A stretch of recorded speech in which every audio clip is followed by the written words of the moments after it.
a time as this, that I would be the one that Jehovah used to deliver his people. How could I argue against that? So I sent word back to Mordecai, and I said, gather the Jews together and have them fast and pray on my behalf for 3 days. And I and my attendants will do the same. And when the 3 days are over, I will go before the king, even though it's against the law. And if I perish, I perish. If I die, I die. So for the next 3 days, we prayed and we fasted. I put on my royal robes, and humbly and timidly, I went before the king. And he held out his royal scepter. I approached the scepter, and I touched it, and the king said to me, what is it, Queen Esther? What is your petition? What is your request? Up to half of my kingdom will be yours. So I said, King, if it pleases you, come to a banquet that I have prepared for you and for Haman. So the king agreed, and he and Haman came to the banquet that I had prepared for them that day. And as the king was drinking his wine, he said to me, Esther, what is your petition? What is your request? Up to half of my kingdom will be yours.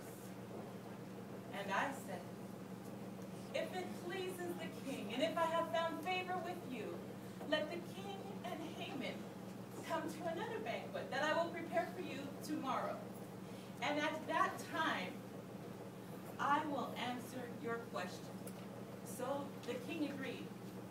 And that night, Haman left happy and in good spirits. And he went out into the city, and he saw Mordecai. And Mordecai did not bow. And Mordecai did not show fear in his presence. And this angered Haman. He went home that night, and he gathered together his friends along with his wife, and he began to brag about his riches and how many sons he had and his position. And he even said, you know, I was called to attend the banquet. It was just me and the king. Queen Esther has called for us again tomorrow night, and it's just the two of us. But nothing will give me pleasure until I see that Jew Mordecai dead. So his wife and his friends said to him, why don't you have gallows built in the center of the city, up to 100 feet tall? And why don't you have Mordecai hanged on those gallows? That way, you can make an example out of him. Well, this pleased Haman, and he sent to have the gallows built immediately. The next day, the king and Haman came to my banquet. And as the king was drinking wine, he said to me, Esther, what is your petition? What is your request? Up to half of my kingdom will be yours. And I said, King, spare my life, and spare the life of my people. For there is someone who has called to destroy me and my people. Your Majesty, if we were just to be sold as slaves, I wouldn't have bothered you with this. But we are going to be alienated, killed, destroyed. And the king said, who has done this evil thing to you? Who would sell you to be destroyed? And I said, the enemy, the evil Haman. And the king became furious, and he got up and he ran out, and Haman knew it was over for him. He grew terrified in my presence, and he threw himself on the couch where I was reclining to beg me for his life. And just as he did that, the king came back in, and he said, will this evil Haman even rape my queen while she's in my house?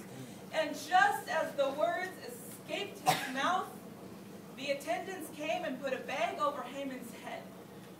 And one of them said, there are gallows built in center of the city that Haman had built for Mordecai. And without thinking twice, the king said, hang Haman on those gallows. All right. And Haman was hanged on the gallows that he had prepared for Mordecai. And Mordecai and I, we came before the king. And the king held out his royal scepter. And I touched it. And I explained how I was related to Mordecai. My family background and my nationality were no longer a secret. And I said, oh, king, please spare us. What can we do? What can we do, dear king? And the king said, I will give you Haman's estate. I've had him killed. But there is something that I cannot do. I cannot revoke the law that was written because it was stamped with my signet ring. So the king took his signet ring once again that he had reclaimed from Haman and gave it to Mordecai. And he said, write an edict in my name, just as you please, so that your people may defend themselves on that day. So that your people can fight against the enemy on that day. So that your people can destroy the enemy on that day. So the royal secretaries were called, and the edict was written, and the law went throughout the land, and there was great rejoicing among the Jews. There was celebrating, rejoicing, and praising. And when Mordecai left the king's presence, he was dressed in royal robes with a crown on his head.